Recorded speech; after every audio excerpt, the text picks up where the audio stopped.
Hi everyone, welcome back to my channel for some more book recommendations, this time based on your favourite tropes. So I asked on Instagram what some of your favourite tropes were and offered to recommend to you a book based on them, and I actually had a ton of requests, so it just seemed to be the perfect solution to film a video all about books that I would recommend based on your favourite tropes, including the ones that you have asked for. To be honest, there are more than I can supply recommendations for in one video, and then there are some which are coming up time and time again, like found family. So I'm going to answer those that immediately jump to mind, that I immediately had recommendations for, and hopefully provide you with something to read. But if there's any specific tropes you would like me to do dedicated videos on in the future, let me know, because I'm sure I could do like my favourite found family books of all time, because it's also one of my favourite tropes, and similar with like fake dating in romance, for example, or other, you know, popular tropes. Let me know basically, because that might be interesting. And I know myself that tropes are something I found very useful to find books I'm going to like, because it just feels like certain tropes bring me so much joy when I read them, and I gather that that's how you feel too, because you have some favourites as well. So without further ado, let's crack on with the recommendations. Some tropes I have gone for one recommendation, some two, just because I couldn't resist, but the first one I do actually have two for, and that is discovered documents / diaries in novels. So like I said, I have two for this, and the first one is You Let Me In by Camilla Bruce. So this is a sort of literary horror novel with a unreliable fantastical edge, in that you don't really know whether the fantasy element is real or not. To be honest, I think like the implication through it is that it's not, but the main character very much feels like it is. So it has that kind of fantastical, ethereal atmosphere whilst being very much grounded in reality and the horrors of reality, and actually the way in which an individual processes traumas and can, as a child in particular, create imaginary worlds to survive in. Because this book is actually the recollections of one woman's life, including the fairies that she believes she grew up with and spent her life with, but these are quite dark fairies. They grow from the bodies of the dead, they were once alive, and their existence relies on them sort of draining the life force from living creatures. But the framework for the story itself is that the niece and nephew of this woman have gone to her home in order to clear things out, because she's been missing for a long time now, and her will stipulates that if she goes missing and a year passes without any word from her, they should take on her home, they should inherit her things, and she was quite wealthy because she was a best-selling novelist, but they should also read the autobiography that she left behind in this home, and it is that autobiography that we are reading. So that's the found document within the book, which essentially is the book.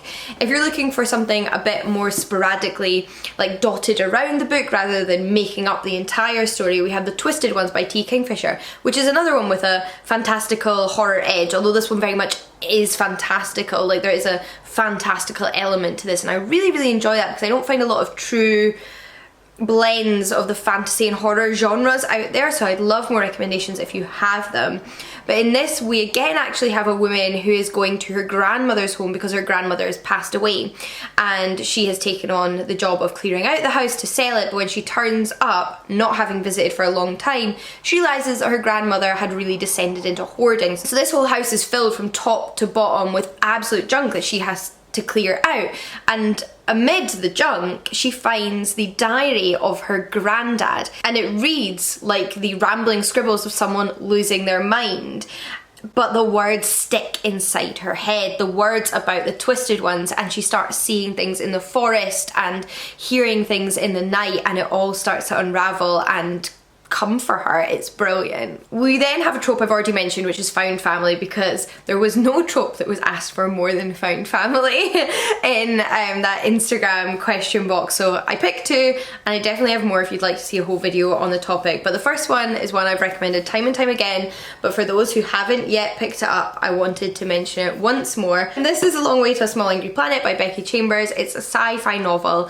about a found family with multiple perspectives. So in this novel we hear from all of the different main characters. It's told in third person, but there's a focus on each character in turn, who are all crew members of the same spaceship, which is the Wayfarer. And this crew includes humans, it includes a variety of alien races, different personalities, different sexualities and gender identities, different backgrounds and different relationships with their own family and friends. So some who still have good relationships with their families, some who don't, some who are running from things, but they find a home with one another regardless of their background, and it's really gorgeous. It's very reminiscent of the television show Firefly. So if you like that and haven't read this, then you are missing out 100%. We then also have The Strange Case of the Alchemist's Daughter by Theodora Goss, which is set in the 1800s and follows a group of women who are all the daughters of classic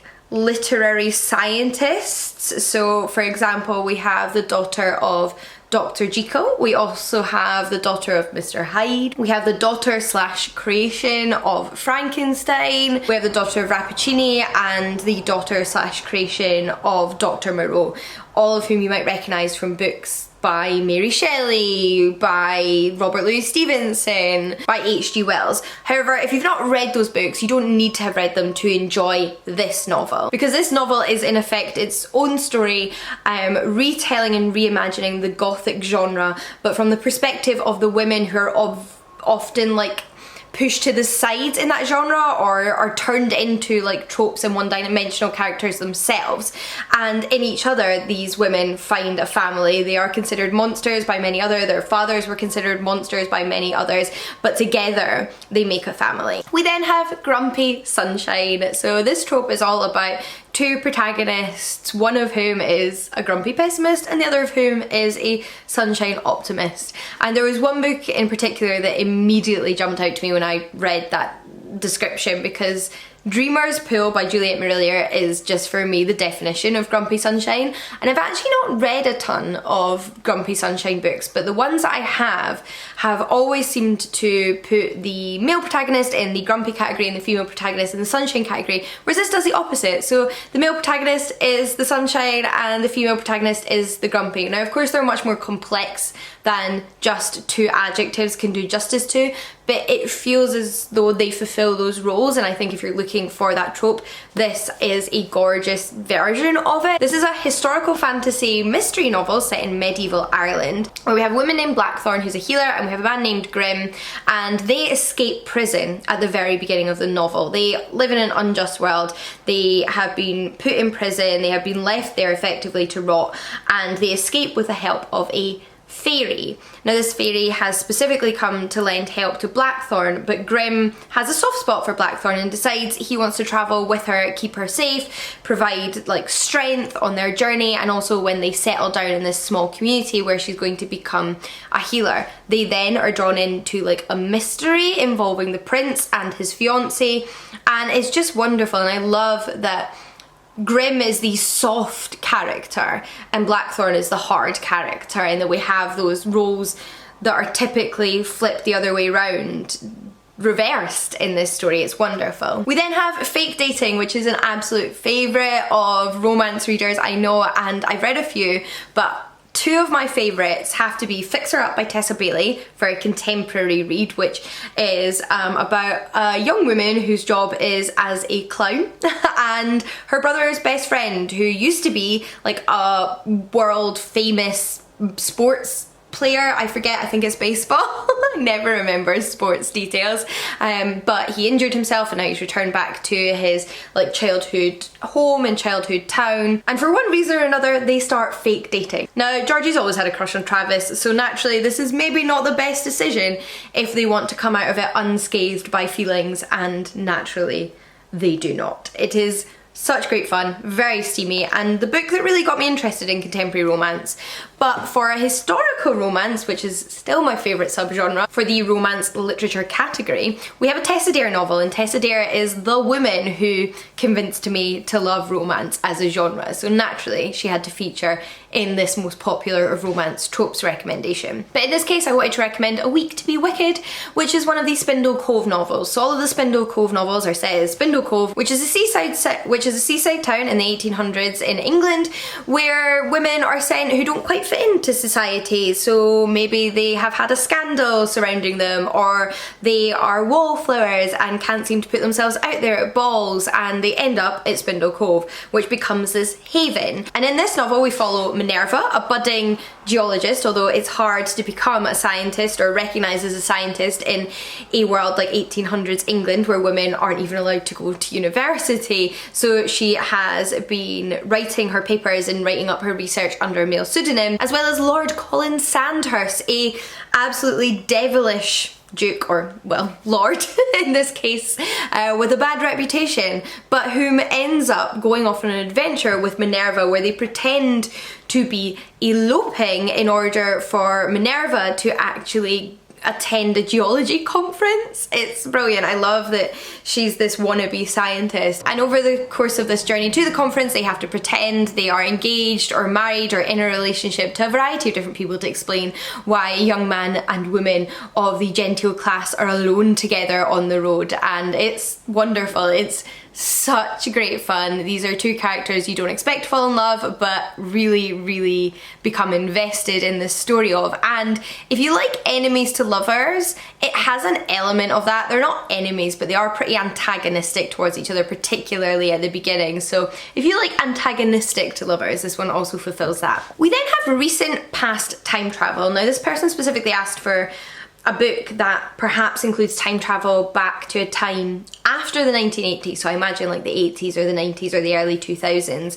And I have to say I haven't read a lot of books that I feel would fall under this trope, but there was one that came to mind, and that is Before the Coffee Gets Cold by Toshikazu Kawaguchi, which is a Japanese novel set at a small cafe which allows its visitors to travel back in time, or forwards in some instances. But there are a number of stipulations with this. One, you can't leave the cafe, so you're only going to travel in time within the cafe. So if you want to witness an event or relive an event or see someone from the past, then they have to have visited the cafe before and you have to have been there with them, for example. And you also have to be back in your time before the coffee gets cold. So you only have a limited time to spend in the past or in the future. But it's a really beautiful use of time travel in a novel, I think, to explore things like grief, relationships, love, and it's very touching, quite sad at moments, but also very beautiful and uplifting, and gorgeously written, so obviously gorgeously translated because I couldn't read it in the original Japanese, but one that definitely falls under recent time travel, although for a number of different characters in small increments rather than like one big incident of time travel like Back to the Future or something. We then have a love story where the female lead has magical powers. So again, I'm going to go for two in this instance. One which is a slower burn romance, and one which is a much more like at the forefront of the novel romance. And the first is Black Witch Magic by Mila Nix. Now this is equal parts paranormal mystery and romance novel. It's set in the modern day and it follows our two lead characters, one of whom, Aiden, is a presenter for a paranormal investigators online streaming show, but he's also a skeptic. He doesn't truly believe, and it's his partner who's the believer, so he fulfills that skeptic role in the TV show. Then we have Celine, a young witch who has a curse upon her family which doesn't allow her to leave her hometown. And of course Aiden and his friend end up in this town investigating said curse, and she and Aiden fall for one another while also getting caught up in a mystery. Then for something a little bit more slow burn that you have to follow along all three books in the trilogy for to get that entire budding romance narrative is Shadowfell by Juliet Marillier. So this is, like I said, the first in a trilogy, and it's set in ancient Scotland, a version of ancient Scotland where an evil king rules and has forbidden magic, the fair folk, and any communication or interaction with the fair folk in his country, which of course puts anyone with natural magic in danger, including our protagonist. So Nerin has spent her whole life being able to see and speak to the fair folk, to the magical creatures that live in Scotland, but she has to hide this ability in order to remain safe. When she meets a young man and learns that there may in fact be a revolution that she could be a part of, she decides to get involved, and naturally there is, like I said, a budding romance between her and this young man. So I'm gonna call it a day there because I feel like I've recommended quite a few books and I hate to like overwhelm you in one video. So I hope those of you who submitted your tropes are happy with your recommendations, and that I maybe recommended a book to you even if your trope didn't come up. If you would like another one of these videos where I deal with more tropes, or videos where I deal with specific tropes, then do let me know though, because I'm always happy to film them. I love having opportunities to get specific with my recommendations. So yeah, let me know if you also have any books you'd add to these trope recommendations that perhaps I or anyone watching would like to read. And until next time, happy reading. I'll see you all again soon. Bye everyone.